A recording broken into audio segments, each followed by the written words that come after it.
And joining Sarah and Eddie on the panel, as noted, will be Congressman French Hill, who has represented Arkansas' 2nd Congressional District since 2015. I don't want to give you that long of a tenure, French. In this Congress, French is Vice Chair of the Financial Services Committee, as well as a member of the Foreign Affairs and Intelligence Committee, also chairs the Global Investment in American Jobs Caucus. We all know French has been a long-time accomplished and well-respected business and community leader in Central Arkansas, but noteworthy is that his election to Congress in 2014 was not his first rodeo in the D.C. Beltway. Early in his career, he served in Senate offices, and notably, he previously served as Deputy Assistant Secretary of the Treasury for Corporate Finance in President George H.W. Bush's administration and Executive Secretary to the President's Economic Policy Council, where he coordinated all White House economic policy and for which he received the Distinguished Service Award.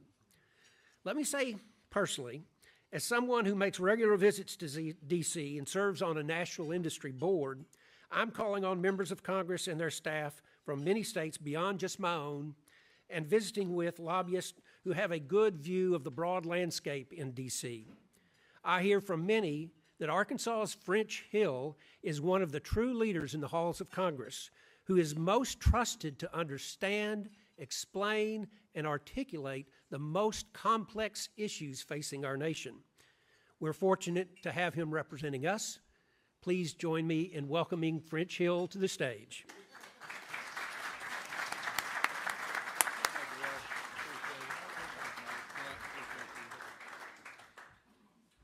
Wow. I'm going to sign you up for the eulogy. That was really good. Being respected in Washington, you know, that's a big task. When Speaker Johnson asked me to serve on the House-wide task force on artificial intelligence, I said, well, that's perfect because there's no greater evidence of artificial intelligence than working in Congress. So, what a great day to be with all of you. Great to see our Secretary of State, our Secretary of Commerce, our City Councilman. Jack, congratulations on your recognition. Jack's a former Team Hill intern in Washington, D.C., so I guess we did something right. Congratulations on that, Jack Thomas. Appreciate that. Our members of the General Assembly, thank you for your partnership that we have every single month on behalf of the people of Arkansas to work together in our district. So it's great to be with all of you. Mayor Hartwick, always great to see my friend. Congratulations on the best political outcome there is in life, running unopposed this year. Congratulations on that. History, I want to talk about this theme of the meeting, and I want to start out with this concept that history has a way of upending the best laid plans or any logical outcome. The wishful thinking or even the old admonition of things work out for the best, history has a way of dealing with that. You know, it was a beautiful, calm day until it wasn't. At 4:30 a.m. in Charleston, April 12th, 1861. At 7:55 a.m. Honolulu time on December 7th, 1941. At 8:46 on that spectacular early fall day of September 11th, 2001. And horrifically and most recently at 5:07 a.m. on an overcast, cold morning of February 22nd in Kyiv, Ukraine. Wishful thinking is not a strategy. Across our nation, there's a growing movement of wishful thinking that somehow the United States is best when isolated from the woes of war and authoritarian communism and radical religious fanatics who are committed to the death of America or Western values. I witnessed it on the floor of the House of Representatives. I see and hear it daily in the mainstream media and in social media, and I face it with regular conversations here at home. The consistent line goes something like this. We should give no money to other nations because we're running large deficits. We should only spend national security money here on our border and our defense and not the defense of some other nation's freedom or their sovereign border.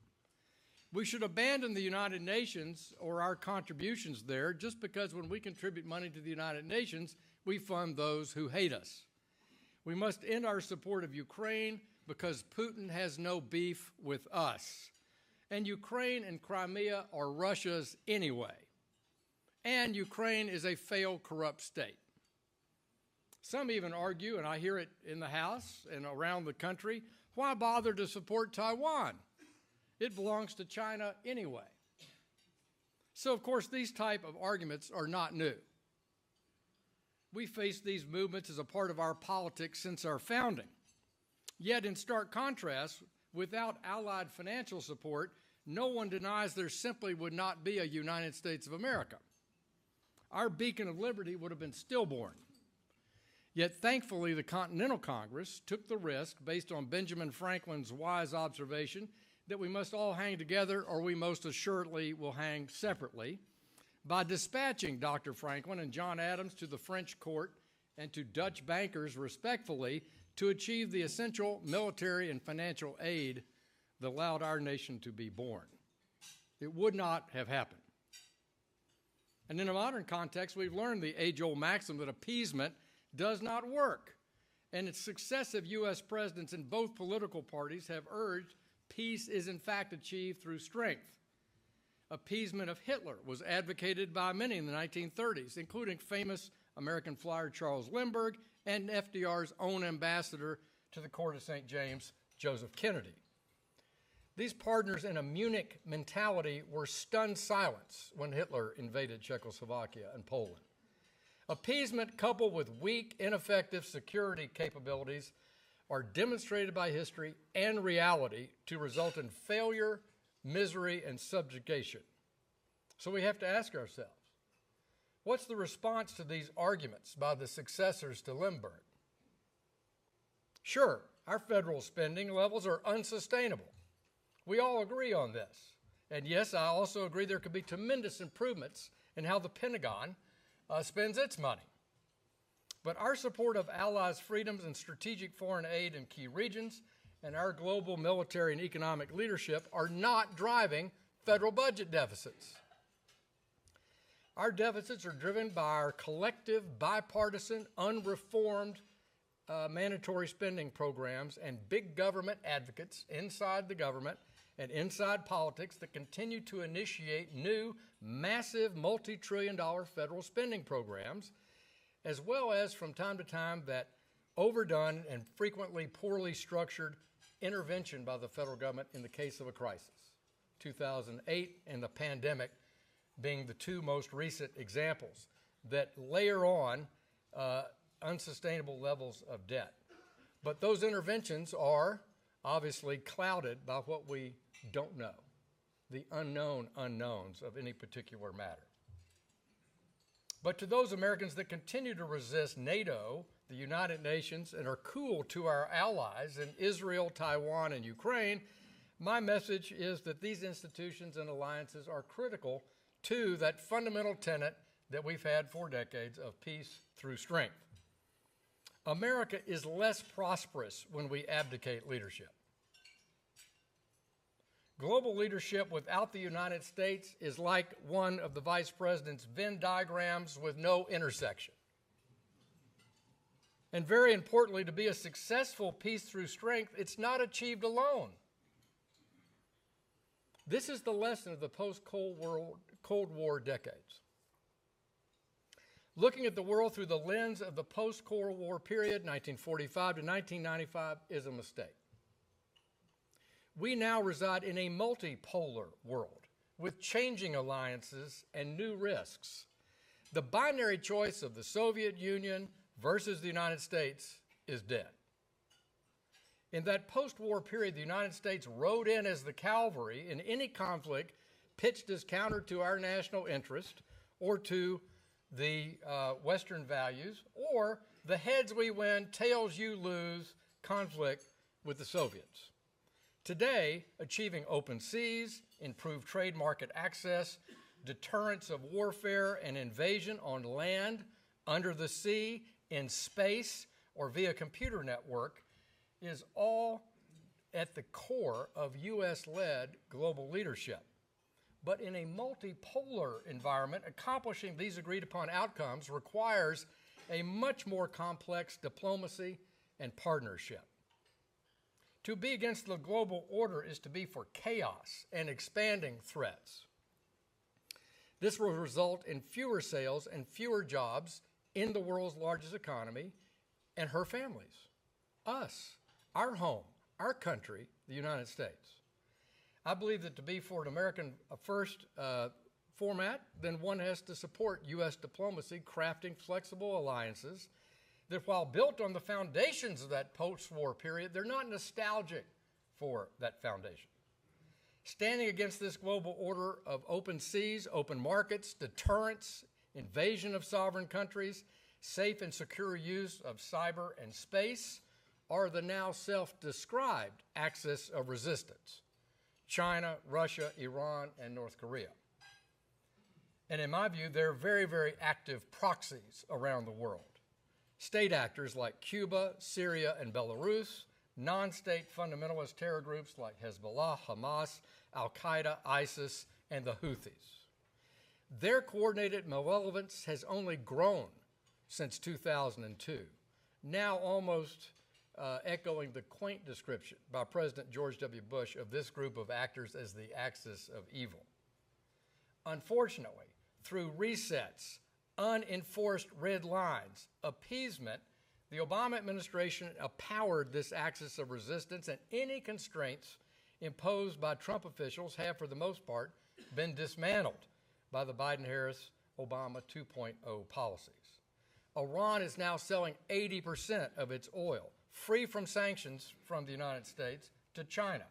Iran takes that funding and additional funds freed by President Biden and frozen accounts in South Korea and Iraq to build its weapons arsenal and spread disorder, sending drones and missiles to Russia to kill Ukrainians, sending Shia militia groups to Iraq and Syria to protect the murderous Assad regime and kill Americans, along with Syrian women and children, sending missiles and targeting technologies to the Houthi rebels in Yemen to kill Yemenis, attack cargo ships, and U.S. and allied vessels in the Gulf of Aden and the Red Sea, sending money and weapons to Hamas in Gaza to kill Israelis and start this horrendous, now 11-month-long war, sending millions of dollars for weapons to Hezbollah in Lebanon to attack and kill Israelis and ensure that beautiful Lebanon is a bankrupt, failed state.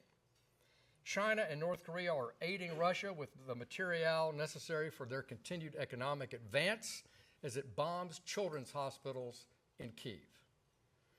North Korea and Iran continue to advance their offensive nuclear capabilities. And in the midst of an invasion of Ukraine, Russia, according to public reporting, is launching a nuclear weapon in space, in violation of treaties and as a threat to the entire global civilization, including their Axis partners. In December 1950, Time magazine quoted one of Putin's great role models, Lenin, as saying, "The road to Paris lies through Peking," signaling that Russia will partner with China to advance the global domination of communism. Never has that statement, now some 80 years later, been more true. These new authoritarian Axis powers have set out to achieve global domination by way of countering the United States and the rule of law and poisoning the minds of millions by cyber warfare propaganda. To preserve our economic vitality and opportunity for our future, the United States and like-minded partners and peoples around the world must echo Churchill and its commitment to repel the Nazis. We must commit to fight this toxic blend of communism and terror on the beaches, in the streets, on the seas, in the air, but also, and importantly, on the network and in orbit.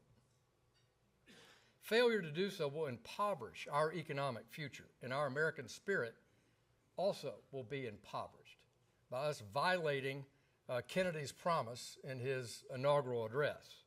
Let every nation know, whether it wishes us well or ill, that we shall pay any price, bear any burden, meet any hardship, support any friend, oppose any foe, in order to assure the survival and the success of liberty.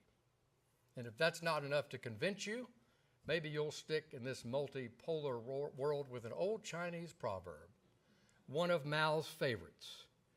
You have to choose between killing the tiger or being eaten by it. Thank you very much. Glad to be with everybody.